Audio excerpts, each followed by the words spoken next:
Hi guys, and welcome to Boring History for Deep Rest.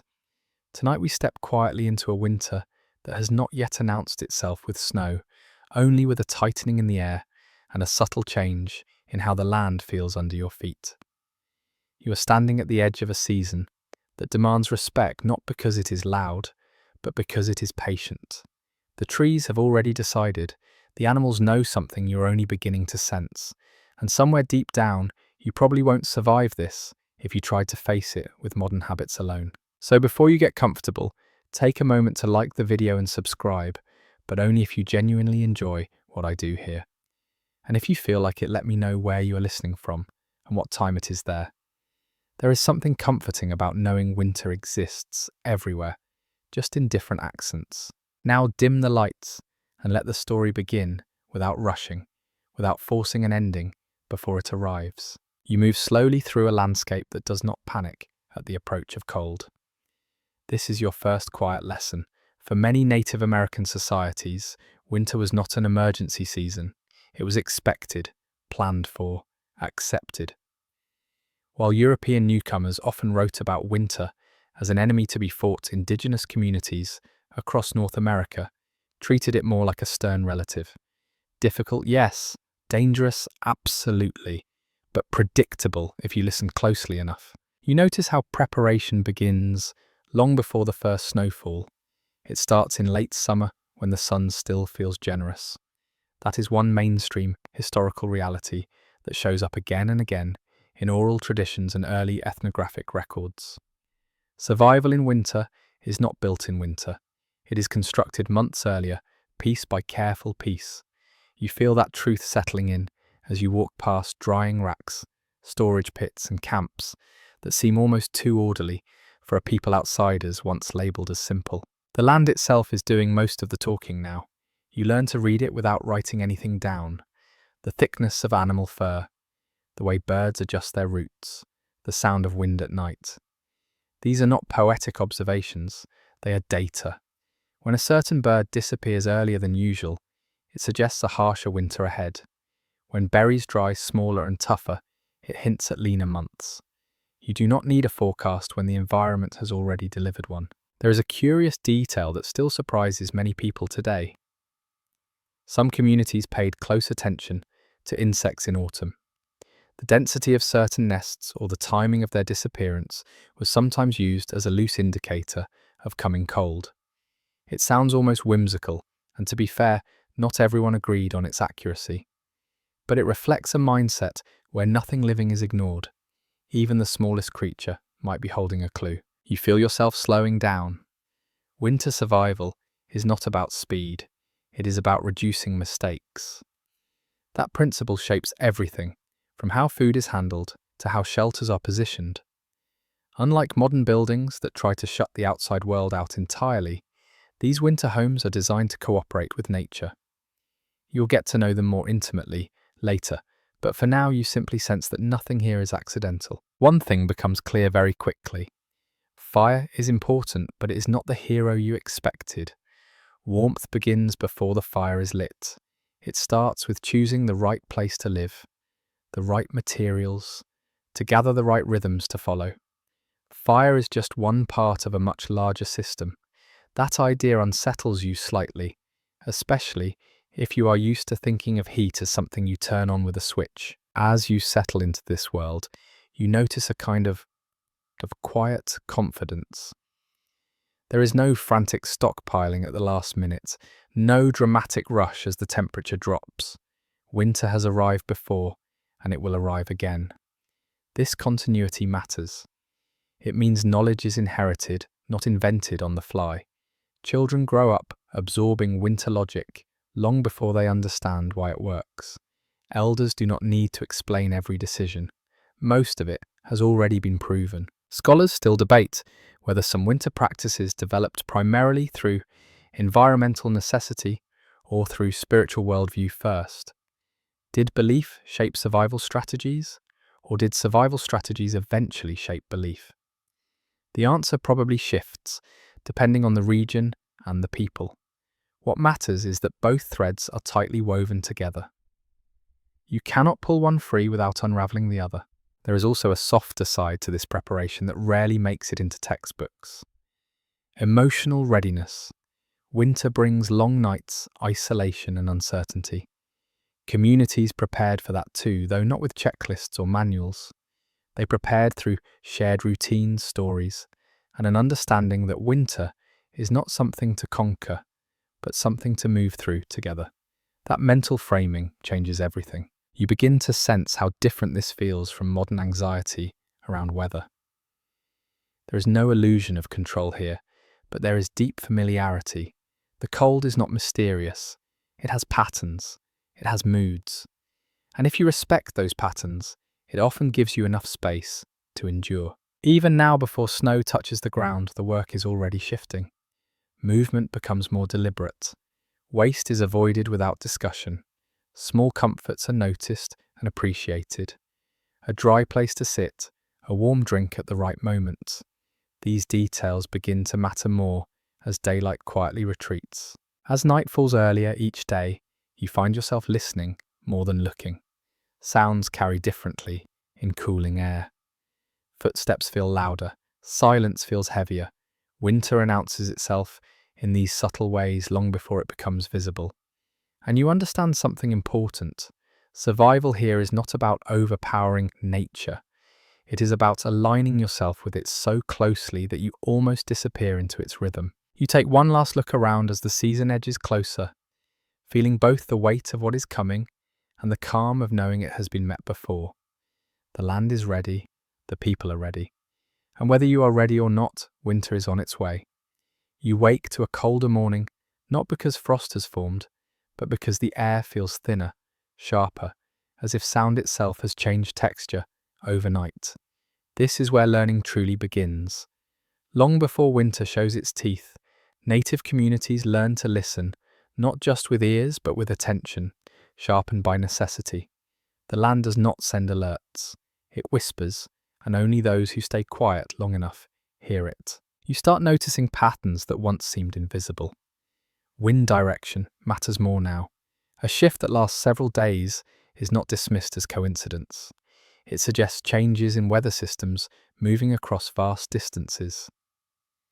This is one widely accepted historical reality.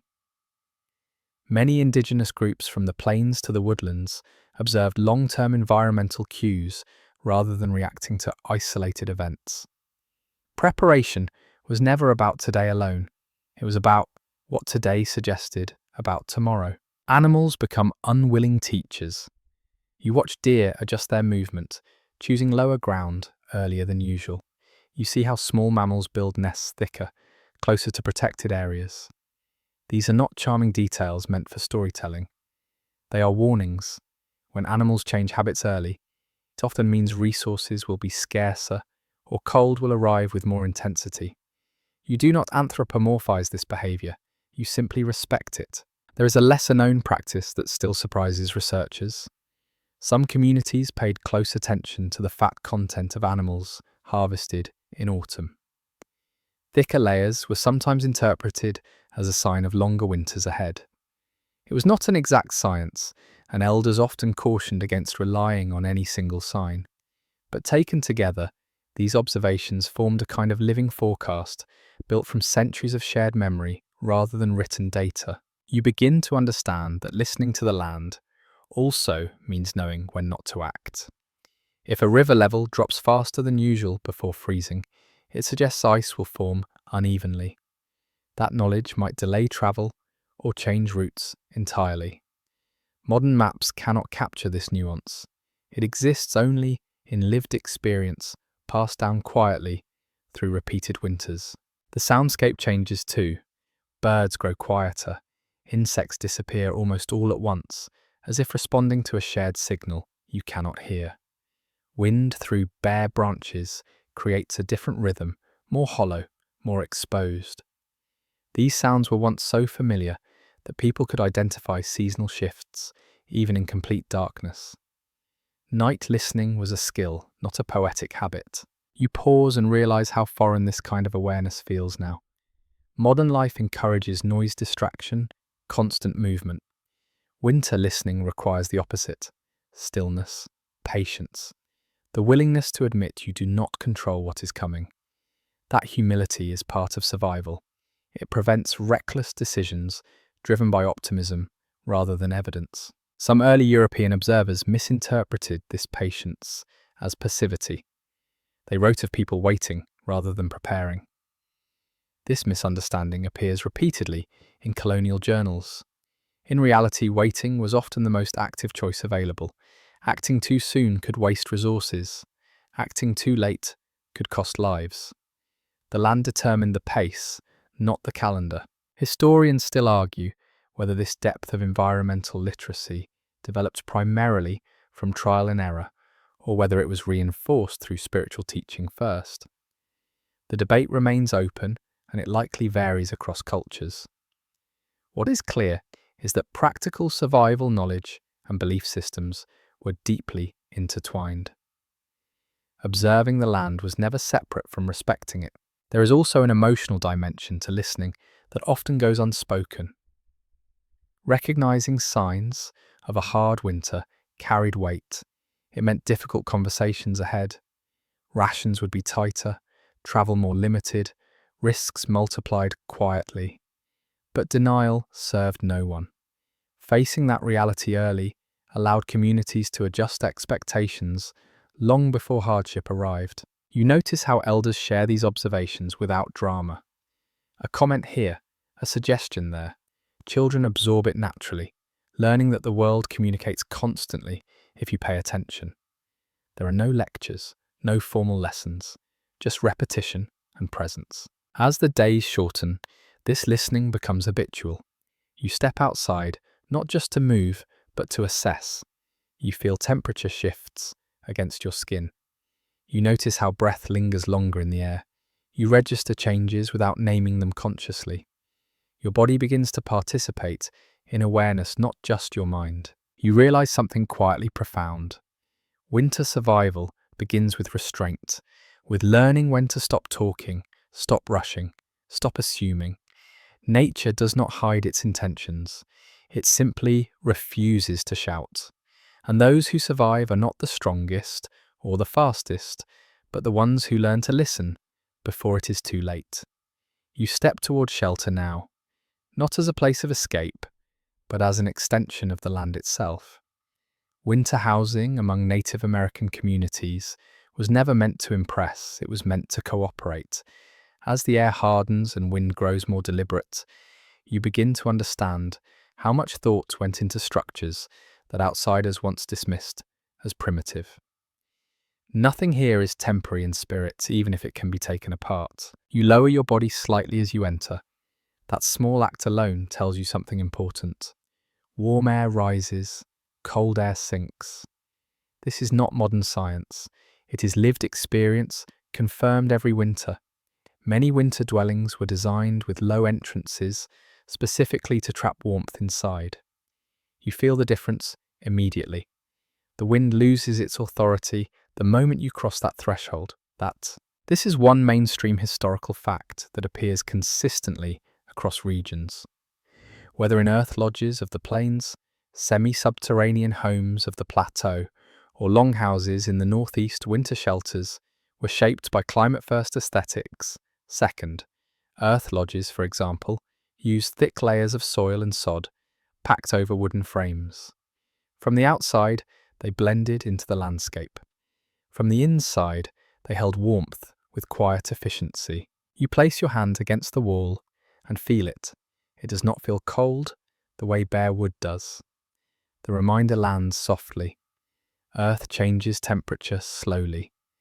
That property alone makes it one of the most effective insulators available without modern materials.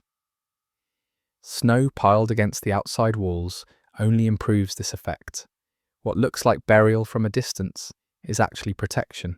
There is a curious detail that often surprises people encountering these structures for the first time. Smoke holes were carefully positioned, not just for ventilation, but for light control. In winter, when daylight is scarce, the angle of that opening matters. It determines how much sun enters during the short hours it is available. Some communities adjusted coverings seasonally, narrowing or widening the opening depending on weather patterns. Inside space is organized with intention. Sleeping areas are raised slightly off the ground, where cold air settles. Storage areas are placed where temperature remains stable. Fire sits centrally, not aggressively blazing, but steady and predictable.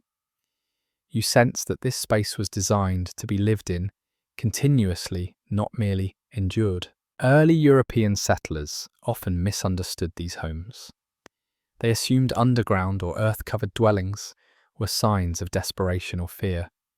In truth, they represented confidence. People who built this way understood their environment deeply enough to trust it. They were not hiding from winter, they were working with it. Historians still debate whether certain design features developed independently across regions or spread through long-distance cultural exchange. Similarities appear in places separated by vast distances. Did communities arrive at the same solutions because the problems were the same, or did ideas travel quietly through trade and intermarriage? The evidence supports both interpretations, and the discussion remains open. You notice how sound behaves differently inside these shelters. Wind noise softens, footsteps feel muted, even voices seem to settle into the space rather than bounce around it. This matters more than you might expect. Calm reduces fatigue. Fatigue leads to mistakes. Winter magnifies small errors, so reducing mental strain becomes a form of survival. There is also a social dimension built into the structure itself. These homes encourage proximity. You sit closer together. Heat is shared. Conversation flows more easily. Isolation is reduced without effort. This is not accidental. Community warmth mattered just as much as physical warmth during long months of darkness. You become aware of smell now. Earth has a scent. Smoke settles into materials slowly. Food aromas linger longer in enclosed space. These sensory details become familiar and reassuring over time. They mark safety. They tell you that you're inside, protected, accounted for. As the wind presses harder outside, you feel something shift internally. Shelter is no longer just a roof. It is a relationship between people, materials, and landscape, a dialogue rather than a barrier. The walls do not challenge winter. They negotiate with it. You settle deeper into that understanding as night arrives earlier again. The shelter holds, the fire steadies, and for the first time since the season began to turn, you realize that surviving winter here does not mean bracing against it. It means learning how to let it pass around you without stripping away what keeps you alive. You begin to feel the ground differently, now not as something beneath you, but as something around you. Holding temperature the way water holds memory. Earth is no longer scenery. It is insulation. It is shelter. It is quiet labour happening all the time without needing attention. Across many indigenous cultures, winter living involved deliberately moving closer to the ground or even into it. This is a well-established reality found in archaeological remains and winter settlement patterns. Semi-subterranean homes were not a last resort. They were a refined response to cold. Soil changes temperature, slowly resisting sudden swings that exhaust the body. When air outside plunges overnight, the earth lags behind, staying comparatively stable. You notice this immediately inside an earth-covered dwelling. The cold does not rush in. It seeps slowly, reluctantly. That delay matters. It gives the fire time to work efficiently. It gives bodies time to adjust. It gives sleep a chance to come naturally, instead of being constantly interrupted by shivering awareness. There is an often overlooked detail that feels almost clever in its simplicity. Snow itself becomes part of the insulation strategy. Rather than clearing it away completely, snow is sometimes allowed to accumulate against exterior walls. Snow traps air. Trapped air slows heat loss. What looks like neglect is actually maintenance. Winter is lending its own materials to the job. Stone plays a similar role in some regions. Rock-lined floors or walls absorb heat during the day and release it slowly at night. You feel that gentle warmth long after the fire has settled. No sparks, no drama, just stored energy returning when it is needed most. Some early observers wrote about these homes as dark or damp misunderstanding what they were experiencing. In reality, careful site selection mattered greatly. Drainage slope and soil type were chosen with intention. Living earth does not mean living wet. That distinction was well understood, even if it was poorly translated by outsiders unfamiliar with the land. There is a curious practice recorded in several regions where entrances were partially blocked at night with hides mats or even packed snow. This was not fear-driven, it was thermal logic. Reducing air exchange during the coldest hours conserved heat dramatically. In the morning, coverings were removed to refresh air and light. The rhythm matched the temperature cycle rather than the clock. Researchers continue to explore whether these building strategies emerged purely from environmental adaptation or were reinforced through long-standing cultural teachings about balance with the land.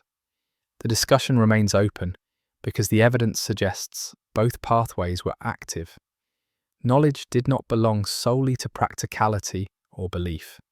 It lived in the overlap. Inside you sense how the ground steadies you psychologically as well. The walls feel solid, the temperature feels dependable. In winter, predictability becomes comfort. When the body is no longer fighting constant cold, the mind softens. Conversations stretch, silences become less threatening. You lie down closer to the earth now, not out of exhaustion, but trust. Raised sleeping platforms exist, yes, but proximity to the ground does not always mean cold here. The earth beneath has already made its promise. It will not change quickly. It will not surprise you overnight. You realize how different this feels from modern buildings that rely on constant mechanical correction. Here, the structure does most of the work before anyone lifts a tool or feeds a fire. Human effort supplements nature, rather than replacing it. That balance reduces fatigue across long winters. As darkness deepens, you feel held rather than enclosed. The earth presses gently, not as weight, but as presence. Outside, temperatures drop sharply. Inside, the change barely registers. This is not comfort as luxury. This is comfort as survival, earned through understanding rather than force. And as you settle into stillness, you understand something essential. Winter does not have to be kept out completely. It only needs to be slowed enough for life to continue unfolding at a human pace. You notice now how little drama surrounds the fire. There is no towering blaze, no constant feeding, no frantic guarding of flame. Fire here is treated less like a spectacle and more like a companion that must be respected but never indulged. In winter, excess becomes a liability. You sit close enough to feel warmth on your shins, far enough to keep your hands steady. This balance is learned early. Fires that burn too hot consume fuel too quickly and dry the air until breathing feels sharp. Fires that burn too low invite cold that creeps inward without warning. The ideal fire is calm, consistent, almost forgettable. It is doing its job quietly. Across many Native American winter camps, fire management followed principles that modern efficiency experts would recognize instantly. Fuel was sorted by size and purpose. Larger pieces were reserved for overnight heat. Smaller kindlings served morning revival. Nothing was wasted casually.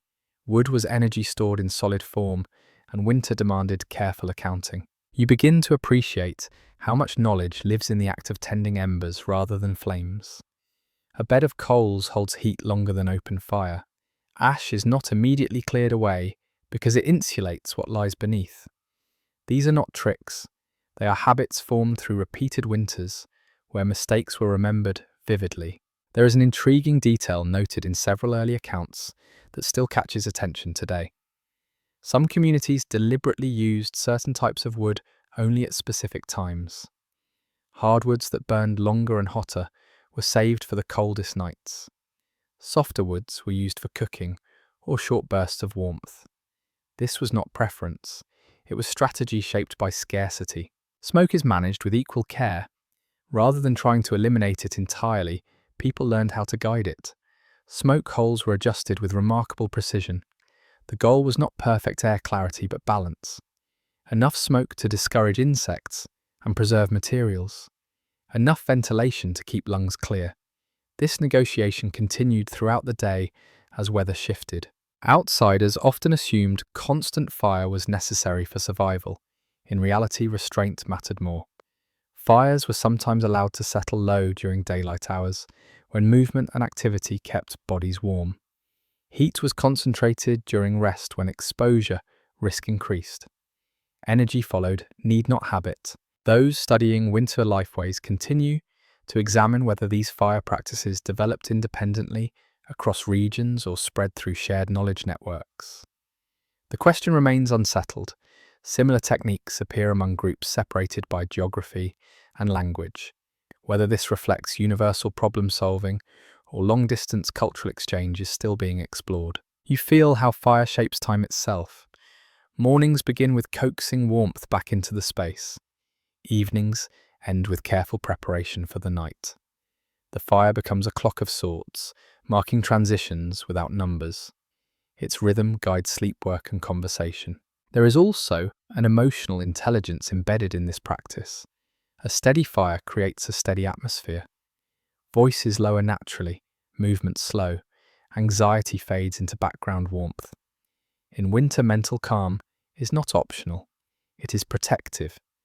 A frantic household burns through resources faster, both physical and emotional. You notice how children learn this without instruction. They watch, they copy, they feel when the fire is wrong before anyone says so. Knowledge passes through hands and eyes rather than lectures. This learning is durable because it is embodied, not memorized.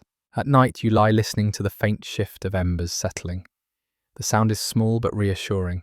It means warmth is still present. It means someone tended the fire with care before sleep. It means morning will not arrive as a shock. Firelight softens the edges of the shelter.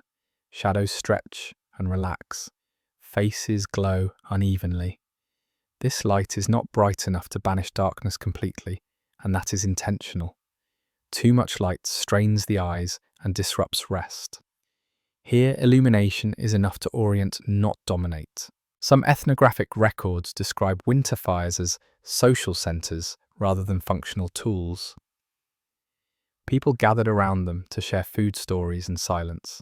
Heat drew bodies together, reinforcing bonds that mattered when travel stopped and isolation grew. Fire held the group as much as it warmed it. You understand now that fire alone does not save anyone from winter.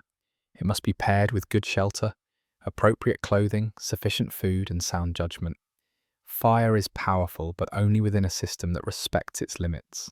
As the embers glow steadily beside you, you feel the truth settle in.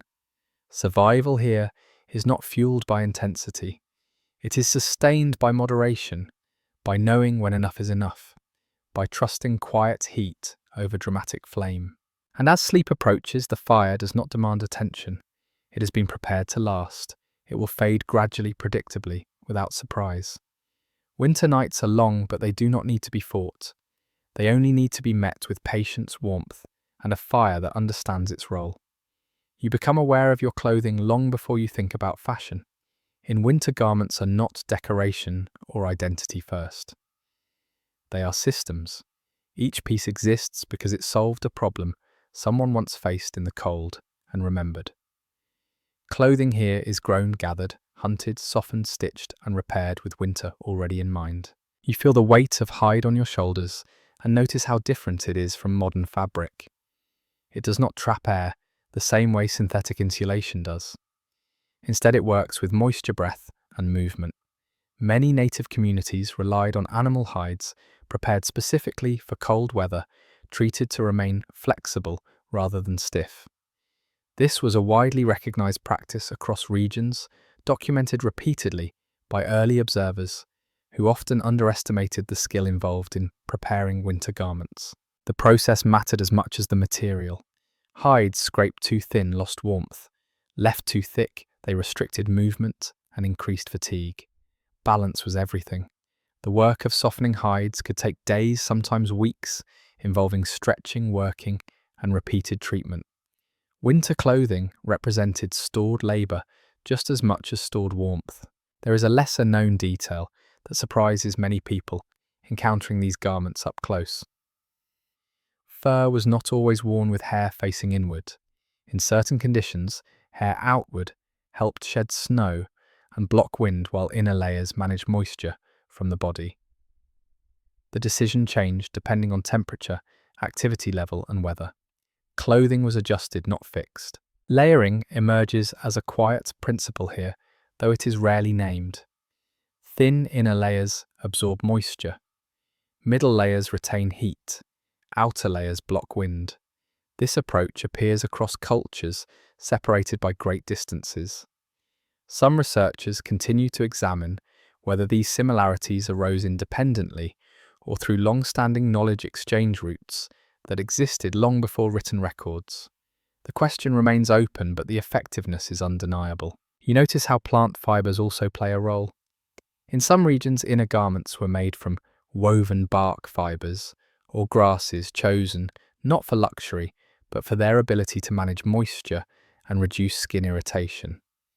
These materials dried faster than hides alone and provided an additional buffer against cold. Outsiders often assumed native clothing was heavy and cumbersome.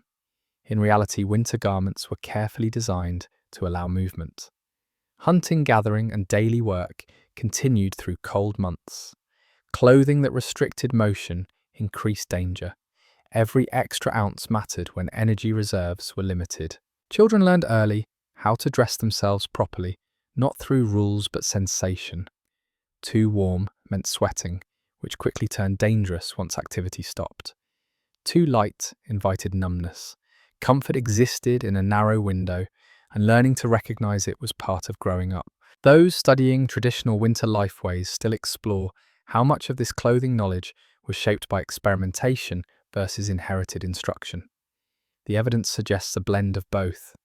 Elders passed down patterns and methods, but each generation refined them through lived experience.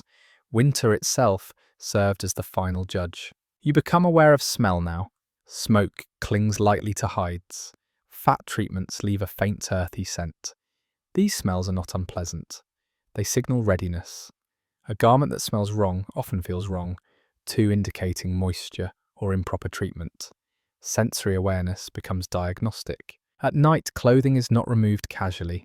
Damp layers are aired near the fire, never too close. Dry layers are rotated deliberately. What you wear tomorrow depends on how well tonight is managed. Winter turns clothing into a cycle rather than a choice. You feel how warmth settles differently when it comes from well-fitted garments rather than external heat alone.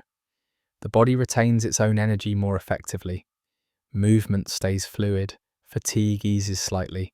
These small advantages accumulate over long weeks. As you settle in, wrapped not in novelty but in purpose, you understand something essential. Winter clothing here is not about enduring cold through brute force.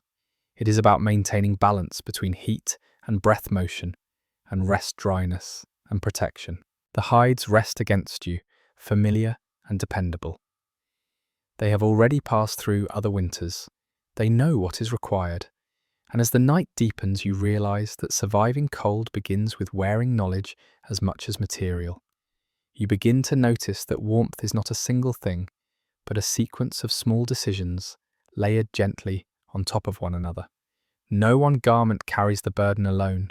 Survival lives in combinations. This understanding settles into your body as naturally as breath. Layering here is not explained as a concept.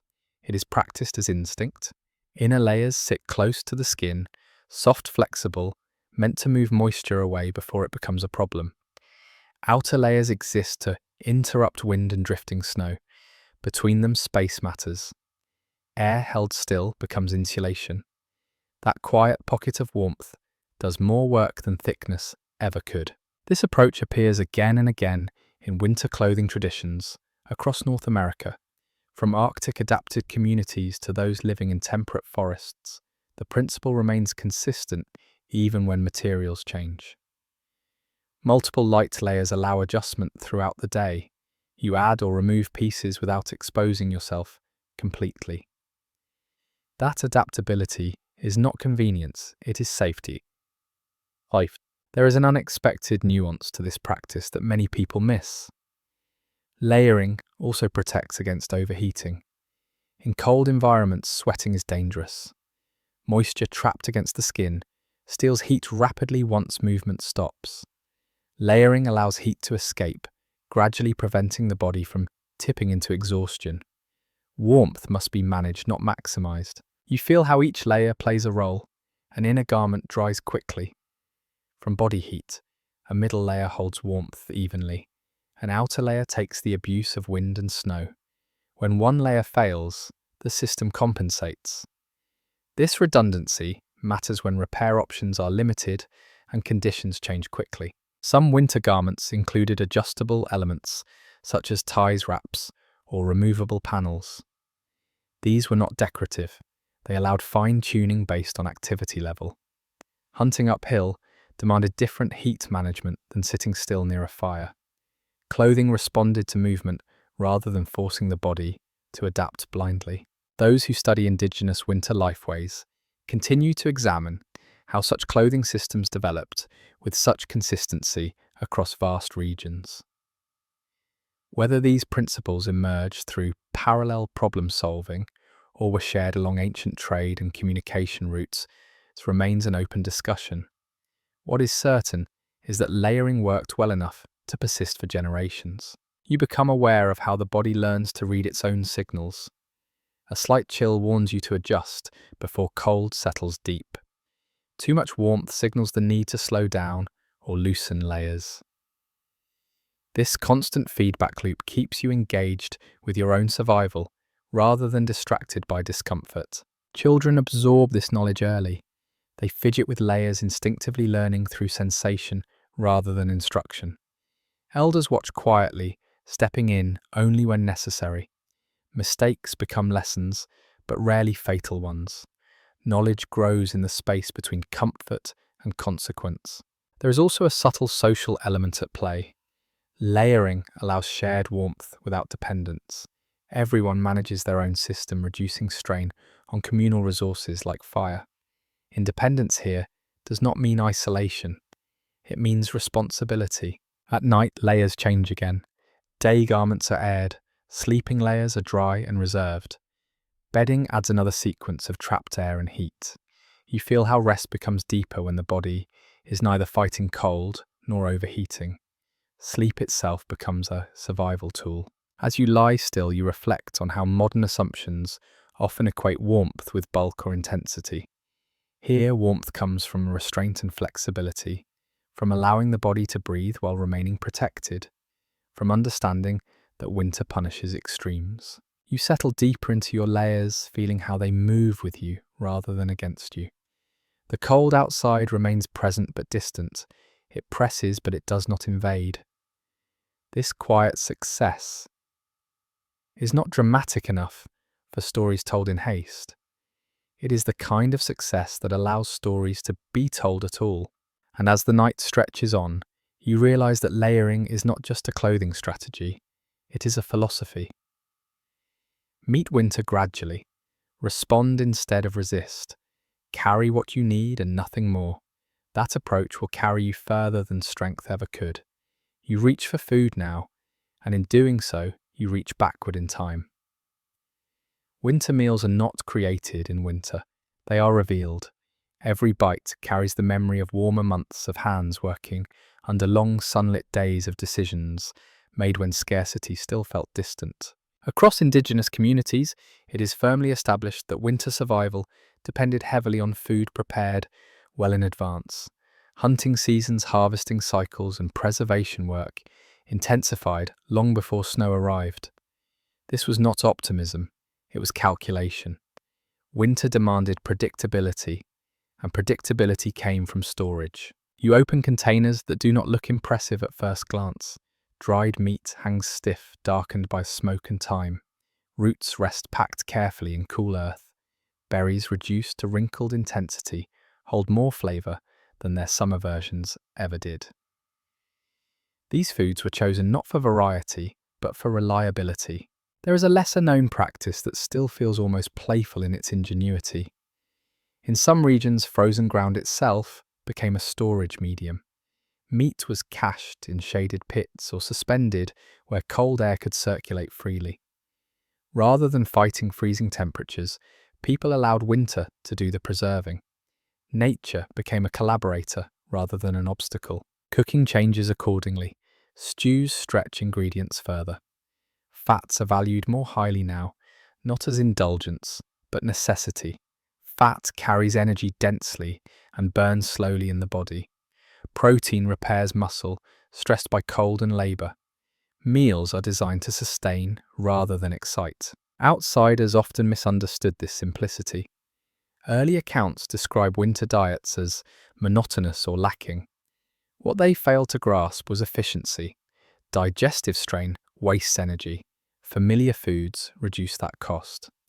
Repetition becomes an advantage when the body is already taxed by cold. You notice how meals are timed carefully. Eating late in the evening helps sustain body heat through the night. Small portions during active hours prevent overheating. Food and fire work together to manage temperature from the inside out. Those who study traditional winter food systems continue to explore how knowledge of preservation methods spread across regions. Similar techniques appear among communities separated by geography and language. Whether these methods emerged independently or travelled through long-standing exchange networks remains a topic of discussion. Evidence supports both perspectives. You become aware of smell again. Winter food smells stronger, denser. Smoke, fat, earth, and thyme mingle together. These scents signal nourishment. They tell the body what to expect before the first bite. Appetite becomes a response to environment rather than craving. Children learn early which foods are winter foods. They understand which treats disappear when snow falls and which staples remain. Scarcity is not framed as punishment. It is framed as rhythm. Summer feeds winter. Winter teaches restraint. There is also a quiet, emotional comfort in these meals.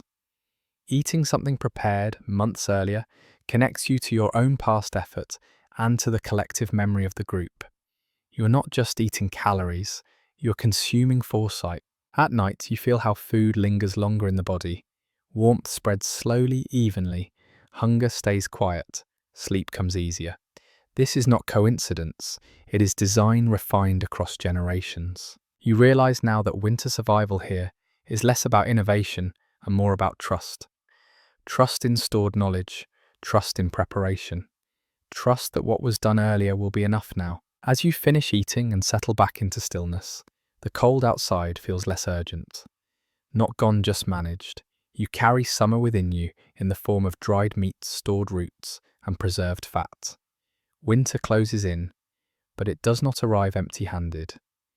You begin to notice that preservation is not a single act, but a collection of quiet decisions repeated until they become habit. Winter food does not survive by accident. It survives because drying, smoking, freezing and storing are treated as skills worthy of patience. Drying is often the first step. Thin slices of meat are arranged carefully, not touching, allowing air to move freely. Sun and wind do most of the work long before cold takes over. You sense how timing matters here. Too early, and insects interfere. Too late, and moisture lingers. Experience sharpens judgment more than any written rule. Smoking follows with purpose rather than ceremony. Smoke does more than flavour. It discourages bacteria, insects, and mould. It hardens surfaces just enough to protect what lies beneath. In winter-bound communities, smokehouses were not secondary structures. They were essential infrastructure, as important as shelter itself. There is a detail that often surprises people learning about these methods. Smoke was sometimes produced slowly, over many days rather than in a single, intense session. Gentle exposure proved more reliable than dramatic heat. It preserved without cooking, allowing food to remain flexible and easier to rehydrate later. This slow approach mirrors winter thinking itself. Rushing wastes effort. Freezing enters the process naturally as temperatures drop. Instead of fighting it, people adapted. In colder regions, frozen food was expected to remain frozen for months. Storage methods accounted for thaw cycles by placing caches in shaded areas or deeper ground where temperature remained stable. Ice became an ally. Roots and tubers followed different rules. Stored in earth-lined pits, they were protected from light frost and animals. You notice how layering appears again. Soil, bark, grass, sometimes hides. Each layer served a purpose. Airflow prevented rot. Insulation prevented freezing. Balance kept food alive without growth. Outsiders sometimes assumed winter food was unsafe or risky, yet records show remarkably low spoilage rates when methods were followed carefully. These systems evolved because failure was remembered vividly. One spoiled cache could threaten survival. Knowledge became conservative, refined only when improvements proved reliable over time. Those examining preservation traditions still explore how certain techniques became widespread across regions. Similar drying racks and smoking practices appear among communities separated by vast distances.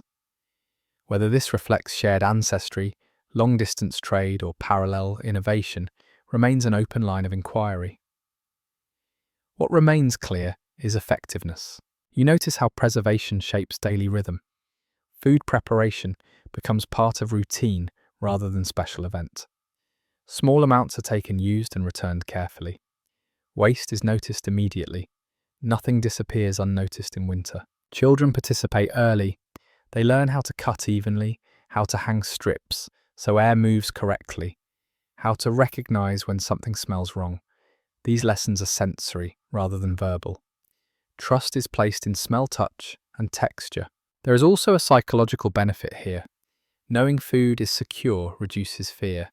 Hunger sharpens anxiety quickly in cold months.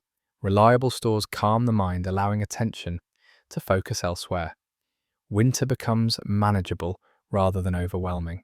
At night, you listen to the quiet assurance of stored food resting nearby. It does not demand attention. It waits patiently, ready when needed. This patience reflects the season itself. You begin to understand that preservation is not about beating winter. It is about extending summer gently into cold months without forcing it to remain unchanged. Food transforms just as life does. As you settle back, warmed from within, the methods fade into the background. They have done their work already. Winter can arrive fully now. What was prepared will hold. You begin to feel how winter eating reshapes your body from the inside out. Meals are no longer about satisfaction alone. They are about endurance. Every ingredient carries intention, and every portion reflects an understanding of how cold changes what the body needs. Fat becomes central now, not hidden, not avoided, valued openly. This is a firmly established element of winter survival across many indigenous cultures. Animal fat provided long-lasting energy that burned slowly, keeping the body warm even during long periods of inactivity. Lean meat filled hunger, but fat sustained heat.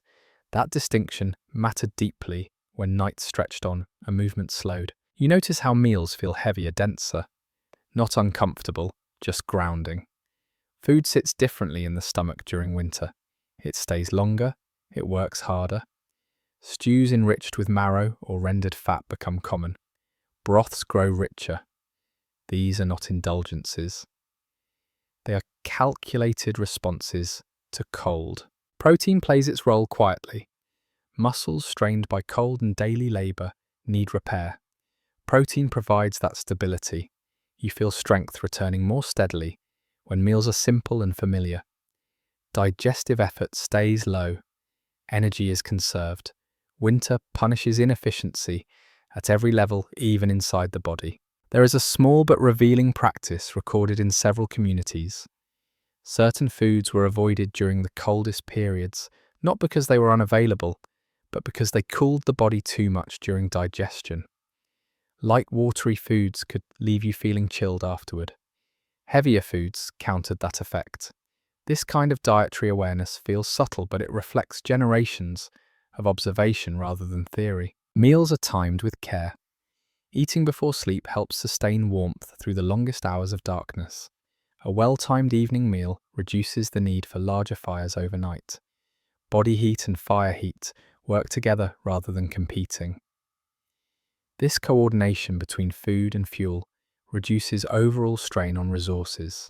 Some researchers continue to examine how consistent these winter diets were across regions with different climates. While specific foods varied widely, the emphasis on energy-dense nourishment appears again and again. Whether this pattern emerged independently or spread through shared knowledge remains a subject of discussion. What stands out is its reliability. You notice how appetite changes, cravings fade, hunger becomes clearer, more direct. You eat because the body asks, not because the clock suggests it. Winter sharpens internal signals. Ignoring them carries consequences that arrive quickly. Children learn these rhythms early. They understand which foods are for warmth and which belong to other seasons. Treats disappear without protest because the reason is felt, not explained. Cold teaches quickly. There is also a quiet, emotional reassurance in eating this way. Food prepared for endurance carries a sense of care. Someone thought ahead. Someone ensured this moment would be possible. That knowledge softens the edges of winter nights. As you finish your meal, warmth spreads slowly outward. Fingers loosen, shoulders drop, breathing deepens. The fire does not need to be fed immediately. The body has taken over part of the work. You sit back and realize that winter survival is not only about keeping cold out, it is about generating warmth from within in ways that last. Fire flickers, clothing insulates, shelter holds, but food fuels the engine that makes all of it meaningful. And as the night settles fully around you, nourished and steady, you understand that endurance is not dramatic. It is quiet, deliberate, and built one careful meal at a time. You start watching the animals more closely now, not with curiosity alone, but with respect. Winter survival has many teachers, and wildlife is among the most consistent. Long before humans measured temperature or tracked storms, animals were already responding, adjusting, conserving, preparing. This awareness runs deep in indigenous winter knowledge. People did not study animals as separate from themselves. They observed them as fellow residents of the same system. When certain species shifted territory earlier than expected, it signaled changes that mattered. When others stayed put, it suggested stability. These observations were not folklore. They were practical guidance refined across generations. You notice how animals minimize unnecessary movement. Deer choose sheltered valleys. Small mammals disappear into layered nests built against roots and rock. Birds cluster, sharing warmth. Nothing expends energy without purpose. In winter, wasted motion becomes dangerous. Watching this, you learn restraint without being told. There is an intriguing detail recorded in several oral histories. Hunters paid attention not only to where animals went, but how they travelled. Narrow, repeated paths through snow revealed routes of least resistance. Humans later followed these same corridors, conserving energy while moving through deep drifts. The land already had answers, if you looked carefully enough. Animal behavior also informed clothing and shelter choices. The thickness of fur, the layering of feathers, the way animals turned their backs to wind, all reinforced principles people already practiced. Nature offered confirmation. When animals survived using certain strategies, humans trusted those strategies more deeply. Those studying traditional ecological knowledge continue to explore how intentionally people modeled their behavior after animals versus simply learning alongside them. The distinction is subtle and still discussed. What remains clear is that observation formed a feedback loop. Human decisions influenced animals, and animal responses informed humans in return. You become aware of seasonal timing too. Animals do not fight winter's arrival, they adjust ahead of it. This reinforces something you have already sensed. Preparation works best when it begins before urgency arrives. Waiting for discomfort means reacting too late. Children learn this early. They are taught to notice tracks, nests, feeding signs, not as trivia, but as information. Knowing which animals are still active helps determine when hunting remains viable and when conservation becomes essential. Knowledge replaces guesswork. There is also humility here. Animals sometimes fail. Winters can be harsh beyond prediction. Observing loss teaches caution without blame. Survival is never guaranteed. Respect grows from recognizing that shared vulnerability. At night, you listen differently. Sounds outside carry meaning now. A sudden absence of movement suggests deeper cold. An unexpected rustle hints at resilience. The world speaks constantly, but only if you remain attentive. You feel yourself becoming quieter, not withdrawn, just focused. Watching animals teaches patience. It reminds you that endurance does not always announce itself. Often it hides in stillness. As you settle back into warmth, you carry these lessons with you. Fire burns low, food rests nearby, shelter holds. And beyond the walls, animals continue their quiet work, surviving winter, not through force, but through understanding. That shared approach binds you together more closely than you realized. You feel the snow deepen under your feet, now not as an obstacle, but as a surface that demands a different conversation with your body. Walking the way you did in summer no longer works. Each step sinks, pulls, resists. Winter insists that movement be rethought, not abandoned. Across many native communities, mobility in snow was not improvised. It was anticipated. Archaeological finds and early descriptions make it clear that snow travel tools existed long before European contact, refined to suit local conditions rather than novelty. Snowshoes were not curiosities. They were necessities shaped by terrain's snowfall type and distance travelled. You lift your foot and feel how weight spreads outward instead of downward. The difference is immediate. Snow no longer swallows each step. It supports you reluctantly but reliably. This redistribution of weight changes everything. Energy lasts longer, pace steadies, risk diminishes. There is a quietly fascinating variation that often surprises people encountering these tools for the first time. Snowshoes were not standardized. Long and narrow designs worked better in forests, where maneuvering mattered. Wider frames suited open plains where drifting snow posed a greater challenge. Each shape told a story about where it was meant to be used. Sleds enter the picture as well. Dragging loads across snow proves far more efficient than carrying them. Children, elders, food, and firewood all move more easily when friction is reduced. You sense how winter mobility is less about speed and more about consistency. Arriving safely matters more than arriving quickly. Paths emerge gradually, not roads but suggestions. Repeated travel compresses snow into firmer routes. These paths are remembered, shared, respected. Moving off them wastes energy and invites danger. Winter teaches cooperation through geography. Those who examine winter travel practices continue to discuss how widely certain designs spread and how much variation existed between neighbouring groups. Similar tools appear across regions with different snowfall patterns. Whether this reflects shared ancestry trade relationships or parallel innovation remains an open question. What is clear is adaptability. You notice how movement becomes selective. Not every journey is worth the cost. Winter narrows priorities. Travel focuses on essentials. Visiting shifts from casual to intentional. Distance is measured less in miles and more in effort and exposure. There is also an emotional adjustment here. Accepting slower movement calms frustration. Fighting the season wastes energy. Matching its pace conserves it. This mindset reduces accidents as much as tools do. Children learn winter travel gradually. They start with short distances, learning balance, rhythm, and awareness. Falling is expected, recovery is practiced, confidence grows alongside caution. At night, you feel the quiet satisfaction of having moved well rather than far. Muscles ache less, breath feels steady, warmth returns easily, the body recognizes efficiency. You realize now that winter does not eliminate movement, it refines it.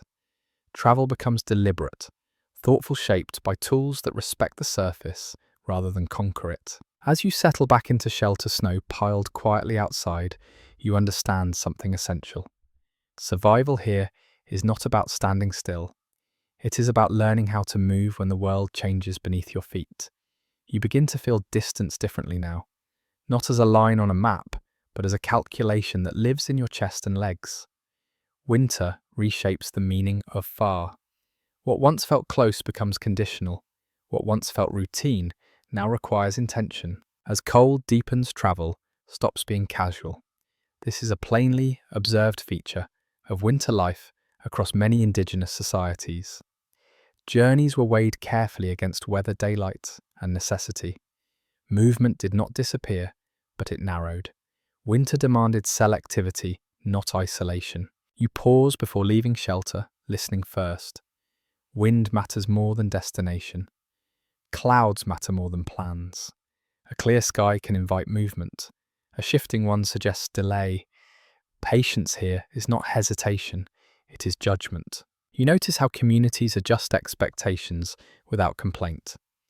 Visits that would happen weekly in warmer months now happen when conditions allow. Messages travel through people when possible, but silence is also accepted.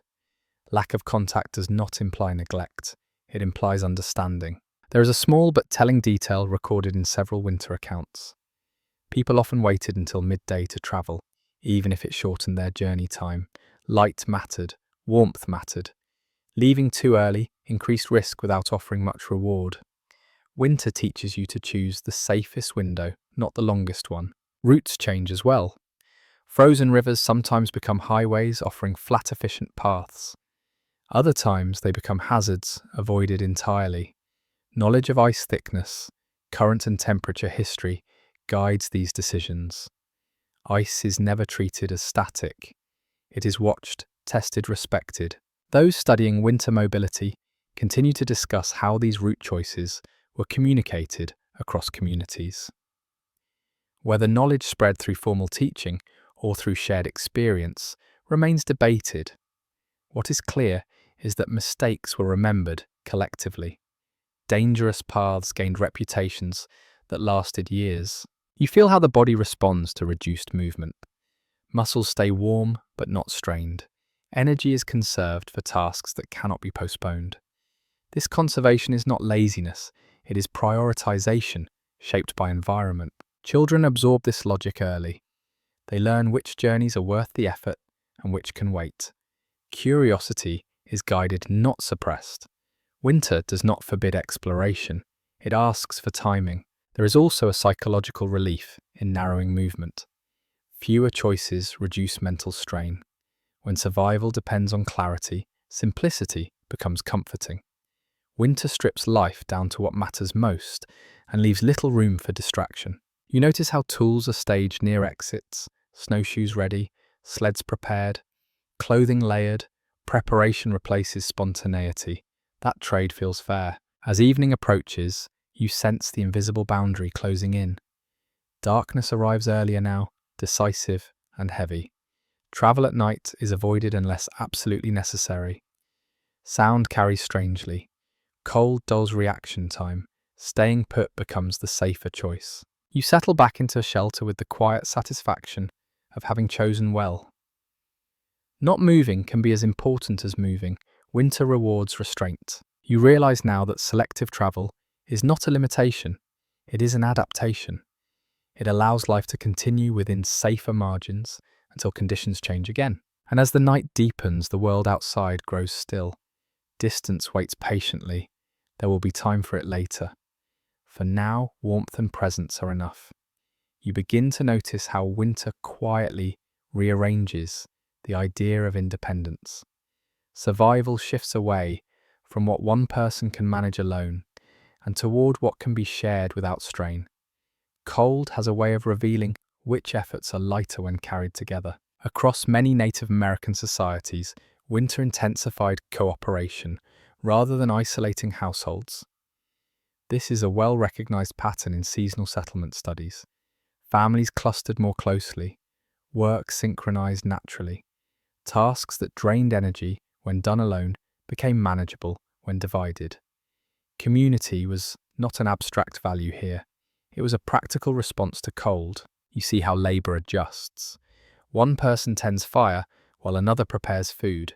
Someone repairs clothing, while another watches children. These roles rotate fluidly. No one announces assignments. The rhythm is familiar enough that needs are anticipated rather than requested. There is a quietly charming detail recorded in several winter accounts. Shared work often turned into shared storytelling without pause. Hands stayed busy. Voices filled the space lightly. Productivity increased, not because people rushed, but because morale stayed steady. Winter labour benefited from companionship as much as efficiency. Food sharing follows similar logic. Stores are known within the group. Shortfalls are addressed early rather than hidden. This transparency reduces fear. Hoarding increases risk in close quarters. Trust distributes resources more evenly than secrecy ever could. Those who study communal winter lifeways continue to discuss how formal these sharing systems were. Some evidence suggests clearly defined obligations. Other evidence points toward informal expectation shaped by long familiarity. Whether structured or instinctive cooperation remained central. Cold rewarded groups that move together. You feel the psychological relief this brings. Knowing someone else is watching the fire allows rest. Knowing food is shared reduces anxiety. Winter drains attention quickly. Shared responsibility restores it. Children grow up surrounded by this cooperation. They learn that contribution matters more than perfection. Carrying water carefully counts. Gathering kindling counts. Small hands still matter. This inclusion builds confidence that carries through hardship. You notice how disputes soften in winter. Conflict wastes energy. Many communities emphasized restraint during cold months, postponing disagreements until conditions improved. Peace became another survival tool. At night, bodies settle closer. Warmth circulates, breathing synchronizes. The group becomes a single organism, responding to temperature together. Isolation fades without being named. You realize now that winter does not erase individuality, it reshapes it. Strength shows up as reliability rather than dominance. Skill shows up as steadiness rather than speed. As the fire steadies and voices grow quieter, you sense how community itself acts as insulation. It slows the cold's reach, not physically but emotionally. Fear loses its grip when it is shared. You settle into this collective warmth, understanding something essential. In winter, survival belongs to those willing to lean toward one another rather than pull away. You begin to notice how children move differently in winter. Not recklessly, not timidly, but attentively.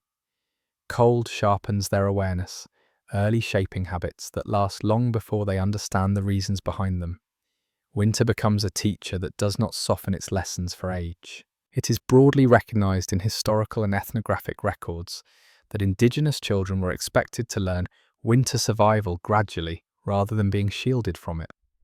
This was not harshness, it was preparation. Skills were scaled to size and strength, but responsibility was real. Carrying small loads of firewood mattered, watching the fire mattered, knowing where not to step mattered. You watch a child pause before leaving shelter, adjusting clothing without being told. Too many layers would lead to sweating. Too few invite numb fingers later. The correction is instinctive now. Winter has trained the body as much as the mind. There is a small but revealing detail noted in several winter accounts. Children were often taught to recognize cold-related danger, not through warning stories, but through sensation. Feeling fingers stiffen slightly before pain arrived. Feeling breath change texture in extreme cold. These signals became internal alarms that stayed reliable long after words faded. Play does not disappear in winter, it changes. Games involve balance-tracking endurance. Snow becomes both toy and test.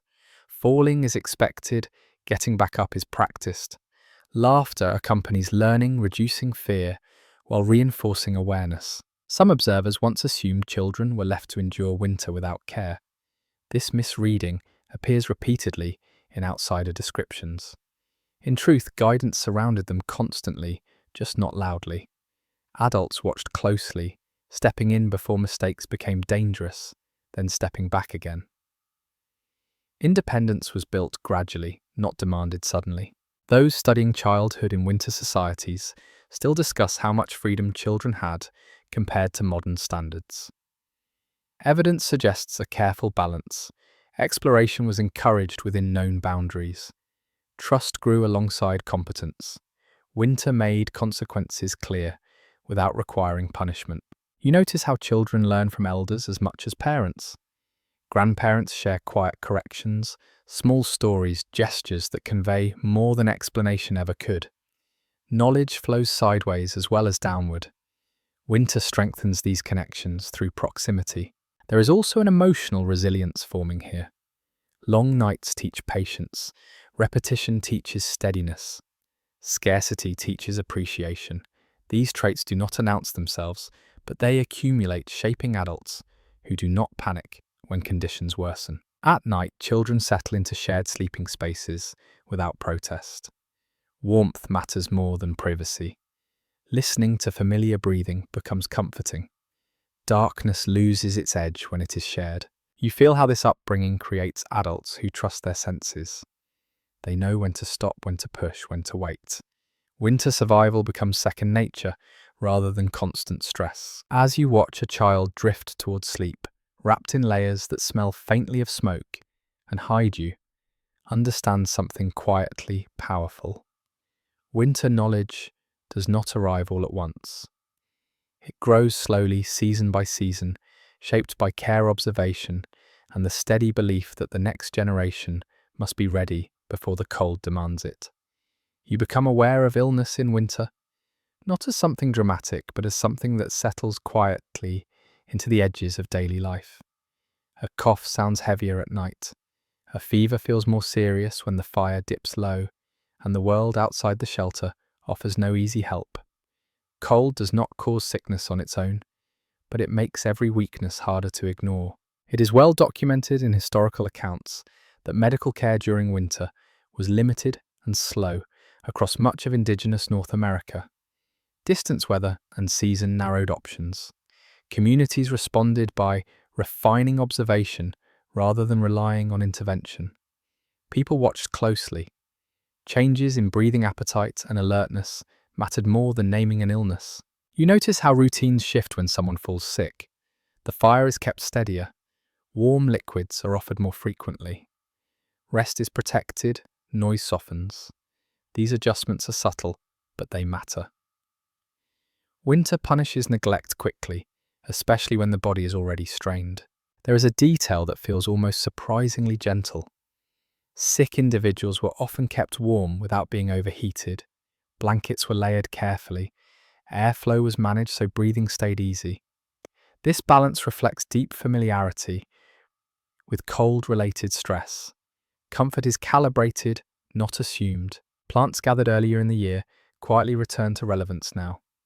Teas made from dried leaves, bark, or roots provide warmth and relief. These remedies are not framed as cures. They are support. They ease symptoms, calm the body, and buy time. That patience is essential when recovery depends as much on rest as treatment. Some early observers dismissed these practices as ineffective because they did not resemble European medicine. That judgment missed the point. In winter, doing less can sometimes save more energy than aggressive intervention. Supporting the body's own resilience often proved more effective than forcing change. Researchers continue to explore how much of this winter care knowledge came from long-term experimentation versus inherited instruction. The conversation remains open. What is clear is that methods persisted because they worked often enough to be trusted. You sense the emotional weight of sickness now. Concern spreads quietly through the group. Tasks are redistributed. No one says it aloud, but everyone understands the risk. Winter amplifies vulnerability. Care becomes collective. Children are shielded without being excluded. They are kept nearby, reassured by routine rather than explanation. Fear is managed gently.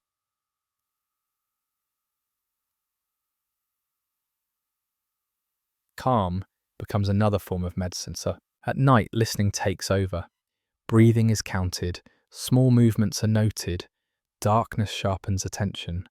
The body becomes a landscape to be read carefully, much like the weather. You feel how patience becomes an active skill. Waiting through illness in winter requires restraint. Panic wastes energy. Observation conserves it. This mindset reduces mistakes when options are limited. As the sick person settles into steadier sleep, warmth holding you, understand something essential. Winter survival is not only about staying warm and fed, it is about tending one another carefully when strength falters, trusting that quiet care applied consistently can carry someone through the cold. Silence settles differently in winter. It does not arrive suddenly. It accumulates. Each evening, as daylight slips away a little earlier, sound thins until even familiar noises feel distant. You notice it most in the pauses between moments when nothing demands attention and your own thoughts grow louder than the fire. This aspect of winter life appears frequently in personal accounts and oral traditions. Long nights tested endurance in ways that cold alone could not. Darkness stretched time, pulling emotions outward and leaving little to distract from them. Winter required mental stamina as much as physical preparation. You sit quietly and feel how stillness presses inward. The fire crackles softly, but even that sound seems to pause, as if listening to itself. Outside, snow absorbs noise. Wind dulls edges. The world feels wrapped, restrained. In this environment, the mind has room to wander sometimes, farther than is comfortable. There is an unexpected detail noted in several winter stories. People often spoke more during the darkest months, not less. Words filled the space where daylight once lived. Conversation became a tool, keeping minds engaged and spirits anchored. Silence was not feared, but it was managed. Some individuals responded differently. A few grew quieter, conserving speech, the way others conserved food. This was understood rather than judged. Winter allowed room for both tendencies. What mattered was balance. Too much isolation invited despair. Too much noise drained energy. Communities learned to read one another and adjust. Those who study winter psychology continue to discuss how much emotional resilience was shaped intentionally through ritual and routine versus simply emerging from necessity. The distinction remains open. What is clear is that structure mattered. Predictable evenings, repeated stories, shared meals, and familiar tasks gave the mind something solid to hold on to. You notice how storytelling naturally fills the long hours. Tales are retold not because nothing new exists, but because repetition soothes. Familiar endings reassure. Memory itself becomes insulation against the cold weight of time. Children drift closer during these moments, drawn by voices and warmth. Elders guide the pace, slowing speech, stretching pauses. Words are chosen for comfort rather than instruction. Winter invites reflection more than explanation. You feel how this quiet reshapes your own thoughts. Worries surface then settle. The absence of constant distraction allows perspective to form. Some concerns shrink, others clarify. Winter does not solve problems, but it reveals which ones matter. As night deepens, silence returns gently. It no longer feels heavy, it feels shared. Breathing aligns. The fire settles into its steady glow. The world outside remains cold and dark, but inside awareness softens. You understand now that winter silence is not emptiness. It is space. Space to remember, to endure, to rest. Those who survive do not flee this stillness. They learn how to sit within it until morning arrives again. Stories begin to matter more now than they ever did before. You feel the shift as soon as the work slows and the fire settles into its evening rhythm. Hands are busy, but minds begin to drift. Darkness leaves a hollow that needs filling, and stories step naturally into that space, not as entertainment alone, but as insulation for thought. It is clearly reflected in oral traditions that storytelling played a central role in winter survival.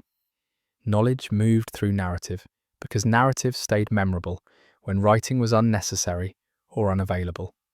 Instructions hidden inside stories travelled farther and lasted longer than commands ever could.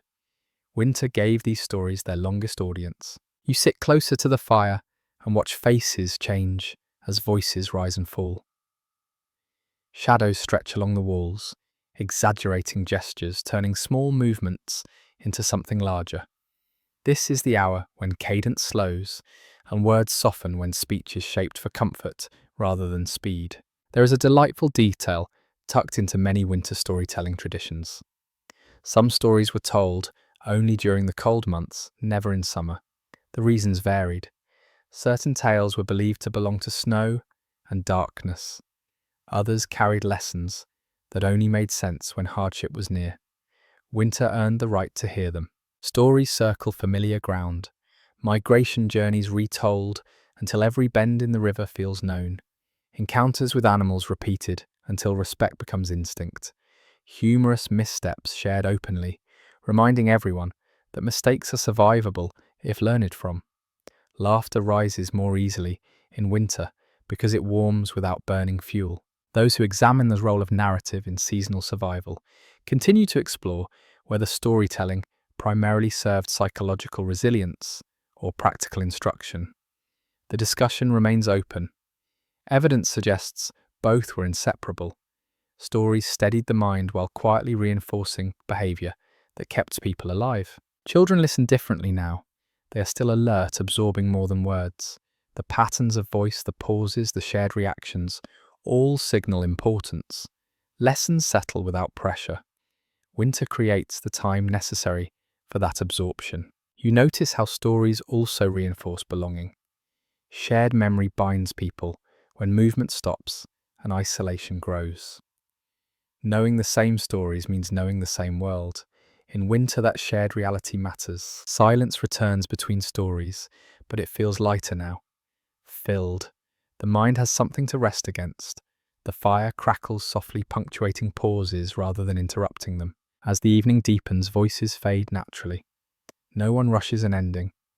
Stories are allowed to trail off incomplete, ready to be picked up another night.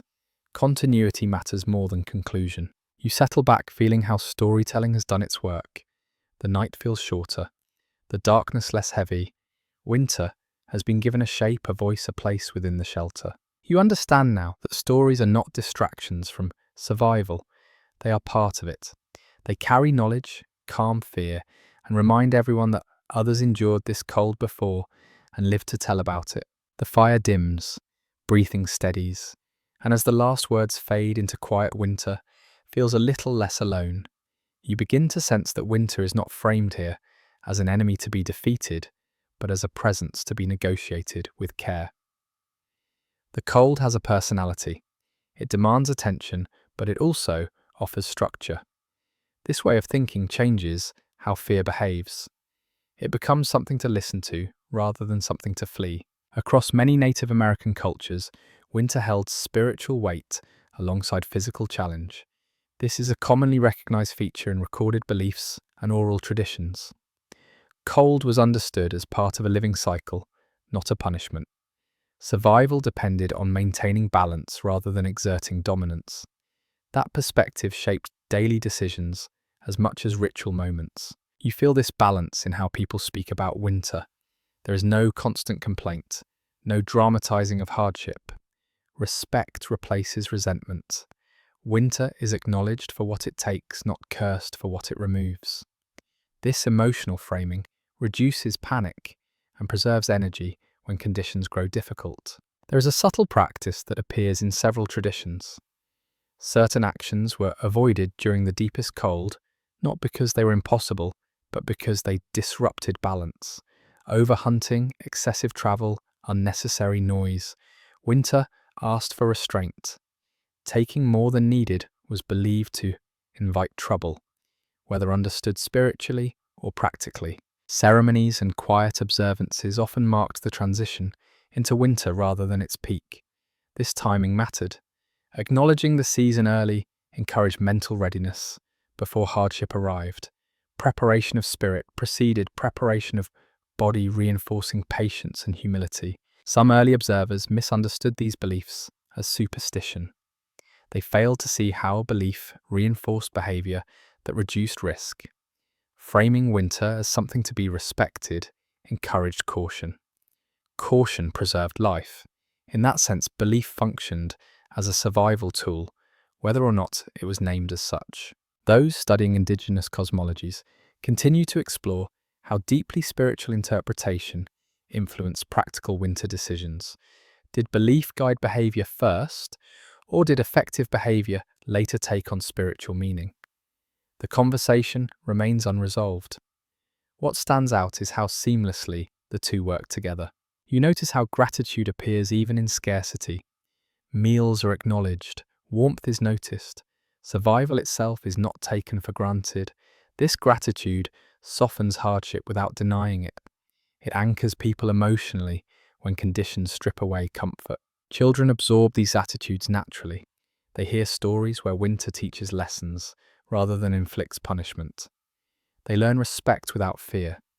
This emotional foundation prepares them to face cold with steadiness rather than dread. At night, when wind presses against the shelter and snow builds quietly outside, these beliefs offer comfort. They frame the sound not as threat but as confirmation that the season is behaving as expected. Predictability calms the mind even when conditions are harsh. You feel how this worldview reduces isolation. Winter is not something happening to you alone, it is something happening to everyone everywhere as part of a larger rhythm. Shared understanding replaces individual anxiety. As you settle deeper into stillness, you realize that survival here is not just physical adaptation, it is psychological alignment. Accepting winter as part of life, rather than an interruption, allows energy to flow toward what matters most. The cold remains, the darkness persists, but they no longer feel hostile. They feel contained within a framework that has carried others through before. And that knowledge, quiet and steady, becomes another layer of warmth as the night continues. You begin to understand that knowing when not to act can be just as important as knowing what to do. Winter sharpens this awareness. Energy is finite now. Every choice carries weight, and restraint becomes a form of intelligence rather than hesitation. It is well supported by seasonal studies of indigenous lifeways that winter was a time of deliberate limits. Activities common in warmer months were scaled back not because people lacked skill, but because risk increased quietly in cold conditions. Travel hunting, even social gatherings were evaluated through a colder lens. Just because something could be done did not mean it should be done. You feel this logic settle in as a kind of calm. There is no pressure to fill the day with movement. Stillness has value. Sitting near the fire, mending clothing instead of venturing out, preserves warmth, strength, and focus. Winter rewards those who resist unnecessary motion. There is a curious habit mentioned in several winter accounts that feels almost counterintuitive. People sometimes postponed successful hunts, even when animals were sighted, waiting for conditions that offered higher certainty. A missed opportunity was preferable to injury exposure or getting stranded far from shelter. Abundance meant little if you could not return safely with it. This restraint extended to tools and resources as well. Implements were used gently, repairs were favoured over replacement. Firewood was burned slowly, even when stockpiles seemed sufficient. Winter encouraged a mindset of conservation rather than confidence. Those examining winter decision-making still explore how much of this restraint was taught explicitly versus absorbed through observation. The distinction remains debated. What appears consistent is that children learned limits early, watching elders choose patience over impulse again and again. You notice how this affects emotional regulation. Frustration fades more quickly when expectations are adjusted. The season sets boundaries clearly, and resisting those boundaries only creates exhaustion. Accepting them frees attention for what remains possible. There is also a social aspect to restraint. Loud arguments, risky bravado, and competitive displays are discouraged naturally. They waste energy and invite mistakes. Winter favours steadiness over show. Reputation is built on reliability, not daring. At night, you feel the benefit of these choices. The body settles without strain. Muscles are tired, but not depleted. Warmth returns easily. Sleep deepens. Tomorrow feels manageable because today was not pushed too far. You realize now that survival here is not about maximizing effort. It is about optimizing it. Knowing when to stop becomes a skill as refined as knowing how to begin. As the fire burns low and the shelter holds steady, you sit with the quiet satisfaction of having chosen enough. Winter does not ask for heroics. It asks for judgment, patience, and the wisdom to recognize limits before they are forced upon you. And in that restraint you find not weakness, but endurance carrying you gently through another long night. You turn your attention to tools now and notice how winter changes their personality. A tool that felt familiar in summer behaves differently in cold. Wood handles stiffen, metal bites bare skin instantly. Nothing here forgives carelessness. Winter demands a new relationship with the objects you rely on. It is firmly established through archaeological finds and early accounts that many indigenous communities used season-specific tools designed explicitly for cold conditions. These were not adaptations made in desperation. They were planned responses to predictable challenges. Blades shaped for cutting frozen material, awls and needles sized for working thick hides. Everything had a winter version. You pick up a tool and feel its weight. Balance matters more now. A poorly balanced implement wastes energy and increases risk of injury. Sharpening becomes slower, more deliberate. A dull edge costs strength. In winter, strength is not easily replaced.